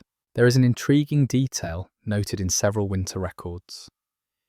Tools were often warmed slightly before use, held near the fire, just long enough to soften their bite. This was not comfort. It prevented cracking, slipping, and loss of control. Small habits like this reduced accidents that could become life-threatening in cold months. Storage matters too. Tools are kept dry and elevated. Moisture freezes, expands, and damages wood and binding. Winter exposes weakness in materials quickly. Preventing damage becomes easier than repairing it once cold has taken hold. Some tools serve multiple purposes now. A digging implement clears snow, breaks ice, and retrieves buried supplies. Efficiency reduces the number of objects needed and simplifies movement. Carrying less conserves energy and reduces clutter in tight living spaces. Those who study indigenous material culture continue to discuss how much tool design varied between neighbouring groups facing similar climates. Some differences appear cultural, others seem purely environmental. The reasons behind these variations remain a topic of debate, but the underlying principle of adaptation stays constant. You notice how tool use becomes quieter. Loud impacts risk cracking frozen materials and alerting animals unnecessarily. Precision replaces force. Winter rewards finesse. Children learn tool respect early. They are taught not just how to use tools, but when to stop using them. Cold numbs sensation. Fatigue dulls judgment. Recognizing these signals prevents accidents. At night, tools are checked, cleaned, and returned to familiar places. This routine matters. Searching for a misplaced implement in the dark wastes, heat and patience. Order becomes another form of insulation. You feel a growing appreciation for how much thought lives in these objects. Tools are not neutral here. They are partners in survival, shaped by countless winters of trial, failure, and refinement. As you settle back near the fire, hands relaxed, you understand something quietly profound. Winter survival is not about having more tools. It is about having the right ones cared for properly and used with restraint. The cold waits outside unmoved. Inside, preparation continues in small, steady gestures. Another night passes, supported by objects that know exactly what they are meant to do. You begin to think about water now, not as something abundant, but as something that requires protection. In winter, water does not disappear. It transforms. Rivers harden, springs slow, snow replaces liquid in the landscape, and every drop becomes harder to reach. It is clearly reflected in seasonal survival records that managing water in freezing conditions was a daily priority across indigenous communities. Dehydration remained a risk even when surrounded by snow. Cold dulled thirst, but the body still demanded moisture. Winter survival required remembering to drink when the urge faded. You feel how routines adapt. Water is gathered more frequently to prevent freezing solid. Containers are kept near warmth, never directly on fire, but close enough to stay usable. Snow is melted carefully, not rushed. Too much heat wastes fuel. Too little leaves ice behind. Balance returns again as the guiding principle. There is a quietly clever practice noted in several regions. Snow chosen for melting was often clean, wind-packed, and taken from shaded areas. Fresh powder contained more air and produced less water. Older snow yielded more efficiently. Experience taught these distinctions long before chemistry ever explained them. Ice becomes both barrier and resource. Thick ice blocks are cut deliberately stored where they remain frozen but accessible. This labour is timed carefully. Waiting too long risks unsafe conditions. Acting too early wastes effort. Judgment sits at the centre of every decision. Some winter travellers carried small amounts of water close to the body to prevent freezing. The warmth generated by movement kept liquid usable longer. This simple adaptation reduced the need for frequent stops and conserved energy during long journeys. Those studying traditional winter water strategies continue to discuss how knowledge of safe ice conditions was shared and remembered. Certain rivers earned reputations. Some crossings were trusted only under specific temperatures. Whether this knowledge spread through storytelling, direct teaching, or shared experience remains debated. What mattered was accuracy. You notice how water gathering becomes quieter in winter. Movement slow, tools strike gently. Cracks in ice are listened for, not tested recklessly. Sound carries differently now. Listening replaces force. Children learn water respect early. They are taught where not to step where ice is thin, where currents weaken structure beneath. Fear is replaced with familiarity. Familiarity reduces panic. At night, water containers are checked before sleep. Nothing is left to chance. Waking to frozen supplies complicates the morning dangerously. Small preparations prevent larger problems. You feel how essential water remains, even as the world appears locked in ice. Warm drinks soothe the body. Moisture supports digestion. Dehydration amplifies cold. Managing water quietly supports everything else. As you settle back into warmth, a vessel of water resting nearby, you understand that winter survival is not only about heat, it is about flow, keeping life moving gently even when the world outside seems frozen in place. You feel the world narrow now as winter settles fully into its quiet authority. Hunting changes character in this season. It becomes slower, more deliberate, shaped less by pursuit and more by patience. Animals are fewer, energy is precious. Every decision carries weight long before the first step is taken. It is consistently shown in seasonal accounts that winter hunting focused on efficiency rather than abundance. The goal was not to bring back as much as possible, but enough. Overhunting risked waste. Wasted effort could not be recovered easily in cold months. Restraint protected both people and the land they depended on. You notice how tracking replaces chasing. Snow records movement with honesty. Every print tells a story. Direction, speed, age, health. You learn to read these signs carefully before committing energy.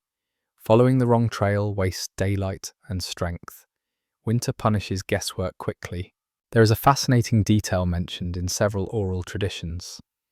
Hunters sometimes waited, days even weeks, for the right moment rather than forcing an encounter. Animals weakened by cold moved predictably. Letting winter do part of the work reduced risk and effort. Patience became a tool as real as any weapon. Hunting parties grow smaller now. Fewer people mean quieter movement and less strain on shared supplies. Communication becomes subtle. Gestures replace speech. Breath is controlled to prevent visible clouds from giving away position. Stillness becomes active. Those who study winter subsistence continue to explore how ethical limits were maintained under scarcity. Evidence suggests clear boundaries existed even when food was tight. Taking more than needed threatened future survival. Whether these limits were enforced socially, spiritually, or through shared memory remains an open discussion. What endures is the consistency of restraint. You feel how winter hunting values certainty over opportunity. An injured animal that escapes represents lost energy and prolonged suffering. Careful shots close distance, and favorable conditions are preferred. Waiting becomes wisdom rather than weakness. Children are rarely part of winter hunts, but they learn through stories and observation. They hear which decisions led to success and which ended poorly. Winter stories carry sharper lessons because stakes feel closer. At night, the return from a successful hunt is quiet, not celebratory. Work continues, meat is processed immediately to prevent freezing damage. Nothing is delayed. Winter allows no procrastination. You sense how hunting fits into the larger winter rhythm rather than standing apart. It complements stored food rather than replacing it. It fills gaps instead of defining survival entirely. As you rest afterward, warmth returning slowly, you understand that winter hunting is not about proving skill. It is about maintaining balance, knowing when to act, when to wait, and when to rely on what has already been prepared. Outside, the cold remains steady.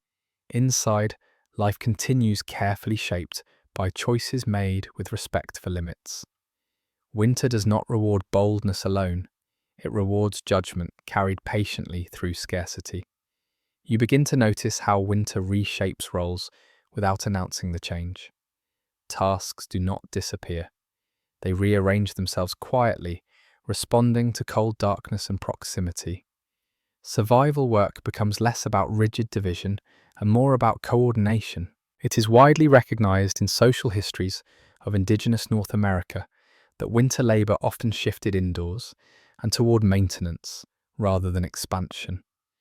Activities like tool repair, clothing work, food preparation, childcare, and planning intensified as travel and hunting narrowed.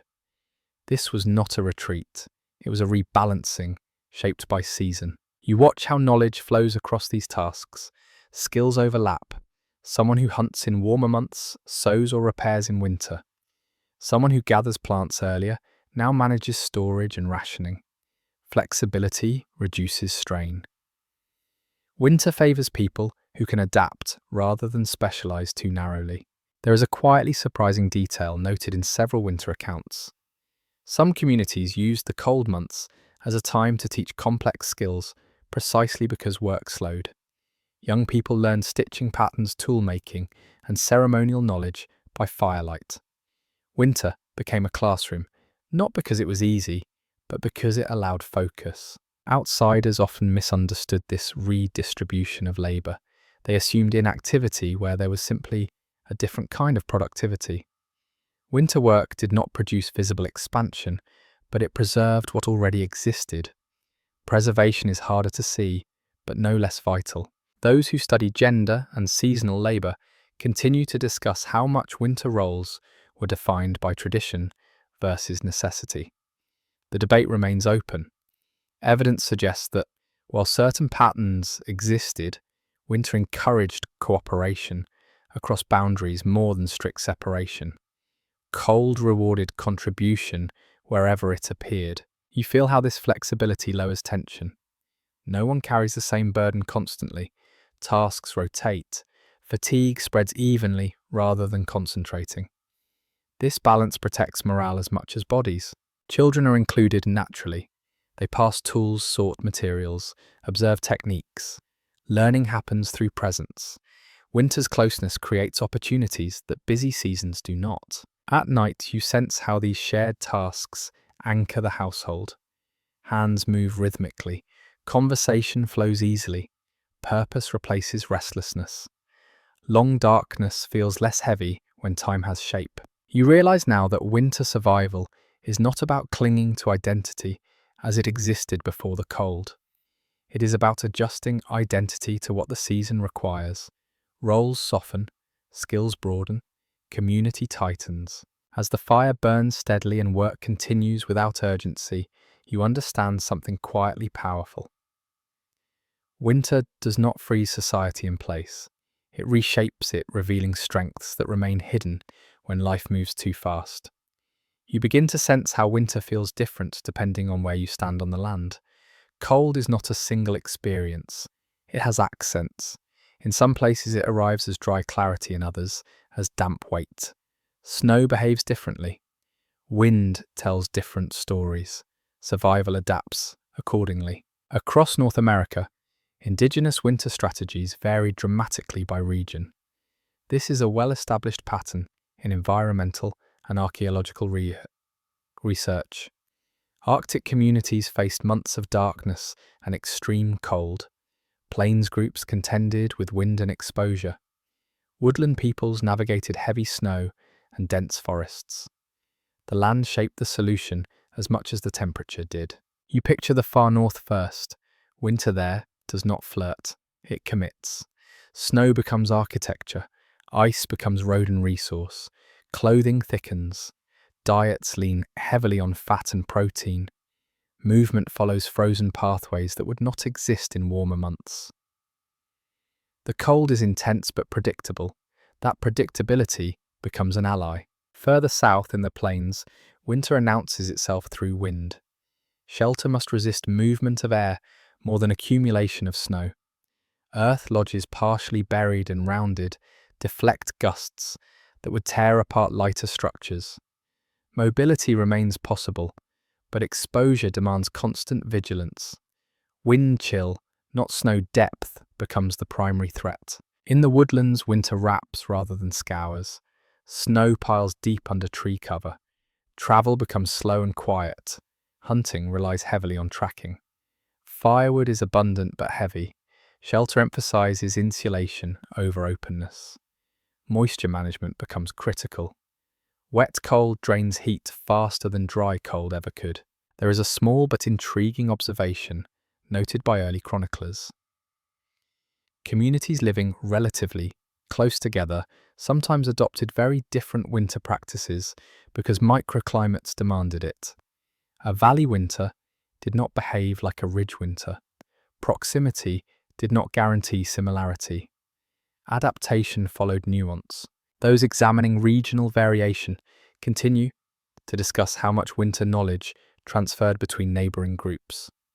Trade routes carried tools and materials, but not all practices travelled easily. Some methods worked only where conditions matched. The discussion remains active, shaped by new findings and reinterpretations. You feel how this diversity challenges modern assumptions. There is no single indigenous winter strategy. There are many, each precise, each refined, each dependent on close observation of place. Survival knowledge here is local, first general, second. Children grow up absorbing these distinctions without naming them. They learn which winds matter, which snow holds, which ice speaks honestly, and which lies. This place-based literacy becomes second nature. At night you imagine these different winters unfolding simultaneously across the continent. Different sounds, different dangers, different rhythms, yet the underlying principles remain familiar. Preparation, balance, restraint, community. You realize now that winter survival was never about copying solutions blindly. It was about listening closely to where you were and responding with humility. That sensitivity allowed people to thrive in environments outsiders often considered unlivable. As you settle into warmth again, the fire steady, you carry this understanding with you. Winter is not one story. It is many spoken in different landscapes, each demanding its own careful answer. You begin to notice how often winter survival was misunderstood by those who arrived later and wrote about what they saw. Outsiders looked at stillness and assumed passivity. They saw simplicity and assumed lack. Winter adaptations were judged through unfamiliar expectations, not through lived understanding. It is plainly evident in early journals and reports that many European observers failed to recognize the sophistication of indigenous winter strategies. They measured success by visible accumulation and constant activity. When those markers were absent, they concluded something was missing. In reality, what they were witnessing was restraint practiced deliberately. You feel how subtle this misunderstanding is. Winter camps appeared quiet, travel slowed, work moved indoors. From the outside, it could look like waiting. From the inside, it was timing. Energy was being conserved, for when it mattered most. Action was being chosen carefully rather than continuously. There is a revealing detail that appears in several historical records. Some settlers attempted to copy indigenous winter housing or clothing without adopting the accompanying routines. They built similar structures but overheated them. They wore similar garments but sweated excessively. When discomfort followed, they blamed the design rather than their habits. Context mattered more than form, and food practices were misunderstood as well. Preserved diets were labelled monotonous or inadequate. Observers rarely considered caloric density, digestion, or seasonal balance. They expected novelty where reliability mattered more. Winter food was designed to sustain, not impress. Those studying cross-cultural encounters still debate how much of this misunderstanding stemmed from bias versus genuine lack of knowledge. The discussion remains unresolved. What is clear is that many early failures in winter survival occurred not from lack of resources, but from misreading how those resources were meant to be used. You notice how indigenous communities often chose not to correct these assumptions directly. Knowledge was not offered indiscriminately. Winter survival information carried weight. It required context, trust, and humility to be shared meaningfully. Without those, advice could be misapplied dangerously. Children learned this boundary early. They observed who listened and who did not. Winter punished arrogance quickly. Respect was not abstract. It had consequences measured in cold nights and empty fires. There is also a quiet resilience here. Despite being misunderstood, winter lifeways persisted. They did not need validation to remain effective. Survival proved itself each season without explanation. As you reflect on these misinterpretations, you feel how easy it is to judge adaptation from the outside. It looks small, it looks slow, it looks uneventful, but winter survival rarely announces itself. Its success is measured by what does not happen. No crisis, no injury, no loss. You sit with that thought as the fire settles. Sometimes the most advanced systems are the least dramatic. They leave little to describe because they leave little to fix. And as the night deepens, you understand something quietly important. To survive winter using nature alone requires more than tools and techniques. It requires letting go of assumptions about how survival should look and learning to see patience, restraint, and simplicity as signs of deep knowledge rather than absence. You begin to feel a subtle shift in the rhythm of winter life as new materials quietly enter the picture. They do not arrive all at once, and they do not erase what already exists. They layer themselves over older knowledge, sometimes helping, sometimes complicating, always changing the balance. It is well documented that after contact with Europeans, indigenous winter survival practices incorporated traded goods such as metal tools, woven cloth, and later firearms. These items altered daily routines, but they did not replace long-established systems overnight. Traditional knowledge remained the framework. New materials were tested cautiously against winter's demands. You notice how metal tools cut frozen wood more efficiently, reducing labour and conserving energy. Knives hold edges longer. Awls pierce thick hides with less effort.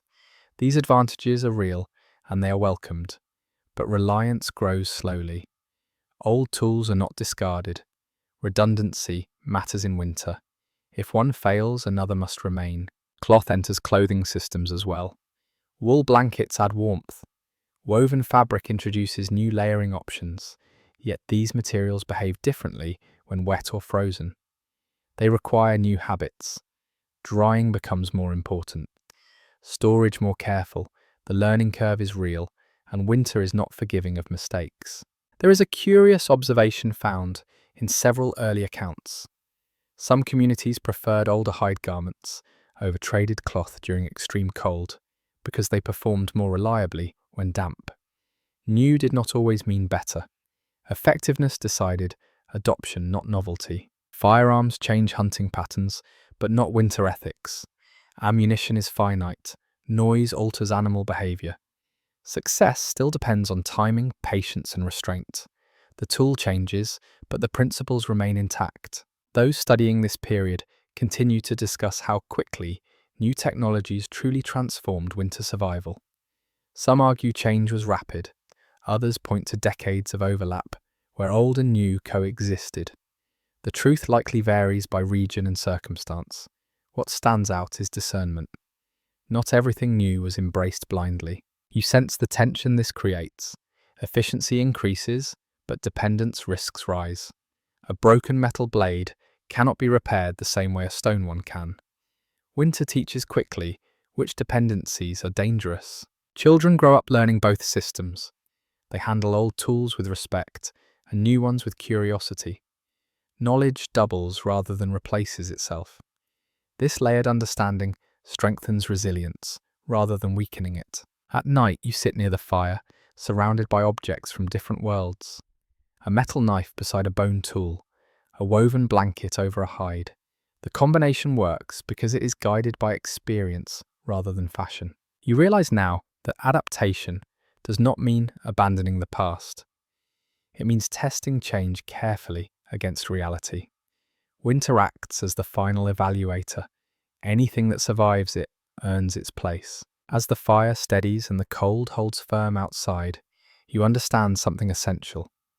The strength of these winter systems lies not in purity or tradition alone, but in their ability to absorb change without losing balance. That flexibility, grounded in deep knowledge of nature, carries life forward even as the world shifts around it. You begin to sense a quiet fragility beneath all this knowledge, not because it was weak, but because it depended on continuity. Winter survival wisdom lived in memory, habit, and relationship. When those were disrupted, the cold became far more dangerous than it had ever been before. It is a documented reality that forced relocation, changing land access, and external policies dramatically weakened indigenous winter survival systems in many regions. Removal from familiar terrain meant more than losing shelter sites. It meant losing the ability to read the land accurately. Snow behaves differently in a new place. Wind carries new meanings. Rivers freeze on unfamiliar schedules. Knowledge tied to one landscape does not transfer cleanly to another. You feel how devastating this is in winter. A shelter built perfectly for one soil type fails in another. Hunting patterns learned over generations no longer align with animal movement. Water sources remembered through story become unreachable. Cold exploits every mismatch mercilessly. There is a sobering detail found in several historical accounts. Communities sometimes retained all the technical knowledge they had always possessed, yet still suffered during winter because the land itself had changed beneath their feet. Survival techniques without environmental familiarity lost precision. Winter does not allow approximation. Some researchers continue to examine whether the most damaging losses came from material deprivation or from the breakdown of seasonal rhythm itself. The question remains open. Evidence suggests both were deeply intertwined. When winter preparation cycles were interrupted, everything else weakened alongside them. You notice how oral knowledge suffered particular harm. When elders were separated from younger generations, instruction fractured. Winter skills that required years of observation could not be compressed into quick explanations. Once the rhythm broke rebuilding, it took far longer than anyone expected. Yet even here resilience appears quietly. Fragments of winter knowledge persisted, small habits survived. Ways of managing fire, layering clothing, sharing food, and conserving movement remained embedded in daily behavior, even when larger systems were strained. Survival did not vanish, it narrowed. Children still learned something, even if not everything. They learned to listen, to conserve, to stay close. These partial lessons mattered. Winter rewards even incomplete preparation. There is a detail that feels almost defiant in its persistence. Some winter practices continued secretly or informally despite external pressure. People held on to what worked because winter did not care about authority. Cold respected only effectiveness. You sit with the weight of this realization. The harshness of winter did not increase. the margin for error did. Systems that once provided wide safety buffers were compressed into narrow ones. Survival became harder not because nature changed, but because access to knowledge and land was restricted. And yet the knowledge never truly disappeared. It lingered in stories, in muscle memory, in quiet habits passed down, even when names and explanations were lost.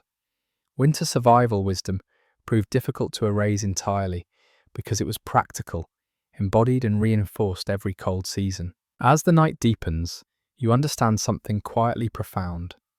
What was nearly lost was not ingenuity, but continuity. And where continuity has been restored even partially, winter once again becomes something that can be met with steadiness rather than fear. You begin to notice how the past refuses to stay buried, especially in winter. Cold has a way of stripping life down to fundamentals, and when it does, old knowledge rises naturally to the surface. What once seemed outdated begins to feel quietly relevant again. In recent decades, it has become increasingly clear that many traditional winter survival principles remain effective even when modern tools are available. Techniques like layering for moisture control, conserving movement, reading snow conditions, and managing fire for steady heat rather than intensity continue to outperform rushed technology-dependent approaches. This recognition has grown steadily among outdoor educators and survival specialists who rediscover what earlier communities already understood. You feel how these lessons translate easily into the present. Slow preparation still matters. Paying attention to the land still prevents mistakes. Eating for endurance rather than novelty still sustains energy. Winter does not change its rules simply because the calendar has advanced. There is an oddly reassuring detail worth noticing. Some techniques, once dismissed as old-fashioned, now reappear under new names. Modern survival manuals describe heat retention, energy budgeting, and environmental awareness in language that mirrors Indigenous practice almost exactly. The principles never disappeared, only the vocabulary changed. Those studying the revival of traditional ecological knowledge continue to discuss whether modern interest represents genuine understanding or surface-level borrowing. The debate remains open. What is clear is that winter exposes shortcuts quickly. Methods that work endure, regardless of who uses them. You sense how humility returns to the conversation. Nature does not reward confidence alone. It rewards attentiveness. That lesson lands just as firmly now as it did centuries ago. Technology helps, but it does not replace judgment. Equipment assists, but it does not absolve responsibility. Communities reconnecting with ancestral winter practices often speak of something unexpected. Emotional steadiness improves alongside physical preparedness. Familiar rhythms reduce anxiety. Knowing how to respond removes fear. Winter becomes challenging, but not overwhelming. Children learning these practices today experience the same transformation. They trust their senses. They learn limits. They grow comfortable with stillness. Winter becomes a teacher rather than a threat. You realize now that the true legacy of Indigenous winter survival is not a list of techniques, it is a mindset. Respect for limits, awareness of interdependence, willingness to prepare long before discomfort arrives. As you sit quietly, the fire low and steady, you feel how these lessons settle naturally. They do not demand admiration. They ask only to be used correctly. Winter outside remains unchanged. Cold air presses, darkness holds. Inside, knowledge continues quietly carried forward, not as nostalgia, but as something alive. And as the night stretches toward morning, you understand something essential. Survival knowledge does not belong to the past. It waits patiently ready whenever winter reminds us that nature alone still sets the terms.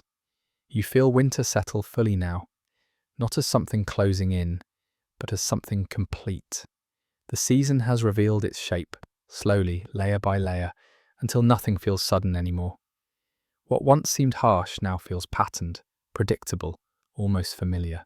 Across generations, Indigenous winter survival rested on this deep familiarity. Cold was not treated as an interruption to life, but as one of its defining phases.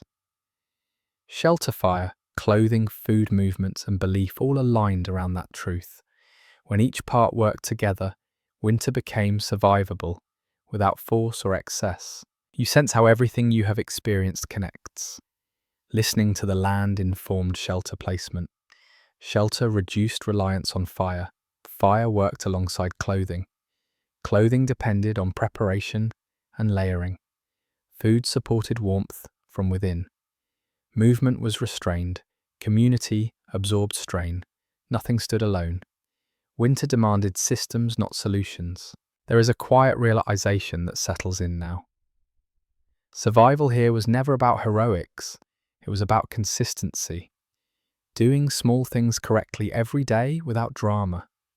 Winter rewarded those who respected limits and punished those who ignored them, regardless of strength or intention. Those who continue to study Indigenous winter lifeways still discuss which element mattered most. Shelter, diet, belief, community. The discussion remains unresolved because no single answer fits. Removing any one piece weakens the whole. Winter exposes imbalance quickly. You sit back and feel how calm this understanding brings. Fear fades when patterns are known. Confidence grows when preparation replaces hope. Winter becomes something you move through rather than endure. The fire beside you burns low and steady. Outside, snow rests quietly. Inside, breath slows. Muscles release their tension. The night no longer feels endless. It feels held. Now the pace begins to soften even more. The work is done for tonight. The tools are put away. The fire is prepared to last. Food rests nearby if needed. Clothing lies ready for morning. Nothing urgent remains. Your breathing deepens. Thoughts drift more slowly now, like snow settling through still air. Each inhale feels warmer. Each exhale feels lighter. The shelter holds. The cold stays outside where it belongs. You are safe here. The stories, the knowledge, the preparation all fade gently into the background, no longer needing attention. Winter hums quietly beyond the walls, predictable, contained, no longer demanding. Your body knows what to do now, so let your eyes rest. Let your shoulders sink. Let the fire dim in your mind. And as the long winter night stretches peacefully onward, you drift gently into sleep, carried by the steady rhythm of a season understood rather than feared. Sweet dreams.